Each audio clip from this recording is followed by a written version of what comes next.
அனைவருக்குமே வணக்கம். சற்று முன் கிடைத்திருக்கக்கூடிய ஒரு மிக மிக முக்கியமான செய்தி ஒன்று வெளியாகியுள்ளது. சற்று முன் ஆதவ் அர்ஜுன் வெட்டி கொலை, நடுரோட்டில் கிடந்த சடலம், போலீஸ் குவிப்பு, இது மாதிரி செய்திகள் வெளியே இருக்கு. ஸோ காலையிலே பார்த்தீங்கன்னா திடீர்னு பார்த்தீங்கன்னா ஒரு அதிர்ச்சியான தகவல் தான் வெளியே இருக்கு. ஸோ விடுதலை சிறுத்தை கட்சியுடைய பொதுச் செயலாளராக இருந்தவர் தான் ஆதவ் அர்ஜுன். ஆதவ் அர்ஜுன் அவர்கள் பார்த்தீங்கன்னா திமுகவுக்கும் விடுதலை சிறுத்தை கட்சிக்கும் இடையே பார்த்தீங்கன்னா நிறைய மோதல்கள் ஏற்பட்டது இல்லையா? சமீப காலமாகவே இப்போ 2-3 நாட்களாகவே பார்த்தீங்கன்னா இரு தரப்பிற்கும் நிறைய மோதல் ஏற்பட்டு இருந்தது இல்லையா? ஸோ ஒரு புத்தக வெளியீட்டு விழாவில் பேசிய ஆதவ் அர்ஜுன் அவர்களுக்கு பார்த்தீங்கன்னா திமுகவை மன்னராட்சியை ஒழிக்க வேண்டும் அப்படின்ற மாதிரி பார்த்தீங்கன்னா கடுமையாக விமர்சனங்கள் செய்து வரும் நிலையில் தான் பார்த்தீங்கன்னா ஆதவ் அர்ஜுன் அவர்கள் விடுதலை சிறுத்தை கட்சியிலிருந்து பார்த்தீங்கன்னா நீக்கப்பட்ட இருந்த சம்பவத்தினால பார்த்தீங்கன்னா இப்போ அடிக்கடி பார்த்தீங்கன்னா அவர் வெளியில் போன உடனே அவர் வெளியிட்ட ஆதாரத்தால் திமுகவுடைய தலைமையகத்துக்கு பார்த்தீங்கன்னா ஒட்டுமொத்த தலைமையும் களையக்கூடிய அளவிற்கு அவர் வெளியிட்ட சம்பவத்தினால தான் பார்த்தீங்கன்னா இப்போ அவருடைய உயிருக்கே ஒரு மிகப்பெரிய ஆபத்தாக வந்திருக்கு.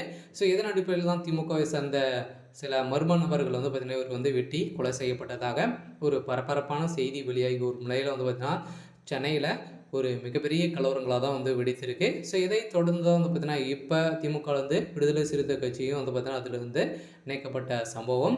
திருமாவர்கள் வெளியிட்ட அறிக்கையில் தான் இப்போ திமுகவை ஒட்டுமொத்தமாக சரமாரியாக கேள்வி எழுப்பக்கூடிய நிலையில் தான் இப்போ ஆதவ அர்ஜுன் செய்த சம்பவத்தினால அவரை பார்த்தீங்கன்னா வெட்டி கொலை செய்யப்பட்டதாக செய்தி வெளியாகும் நிலையில் இப்போ காலையிலே ஒரு அதிர்ச்சியான தகவல் தான் வெளியே இருக்குது.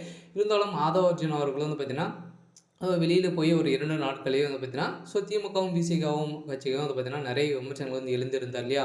இப்போ அதானியுடைய விஷயத்தில் திமுக எந்த ஒரு தவறும் செய்யலை அப்படின்ற மாதிரி தப்பித்து வரும் நிலையில் ஒரு வெளியில் போனோடனே பார்த்தீங்கன்னா இப்போ செய்த ஊழல்கள் பட்டியல் அனைத்துமே ஆதவ் அர்ஜுன் அவர்கள் பார்த்தீங்கன்னா வீடியோ ஆதாரத்தோடு வெளியிட்ட சம்பவத்தினால தான் இப்போ திமுகவை பார்த்தீங்கன்னா பெரும் அவதிப்பட்டு வந்திருந்த நிலையில் இப்போ இவர் திமுக என்ன செய்தால் அவர் அடங்குவார் அப்படின்ற மாதிரி போட்ட கெச்சால் தான் இப்போ ஆதவ் அர்ஜுன் அவர்கள் பார்த்தீங்கன்னா வெட்டி கொலை செய்யப்பட்டதாக செய்தி வெளியாக இருக்குது. அது பார்த்தீங்கன்னா ரோட்டு ஓரத்திலே கிடைக்கப்பட்ட சடலம் இவருடைய உடல் தான் அப்படின்ற மாதிரி பார்த்தீங்கன்னா இப்போ மருத்துவர்கள் வெளியிட்டு இருக்கக்கூடிய அறிக்கையால் இப்போ ஆதவ் அர்ஜுன் அவர்கள் பரிணாம ஆணை தான் வந்திருக்கு.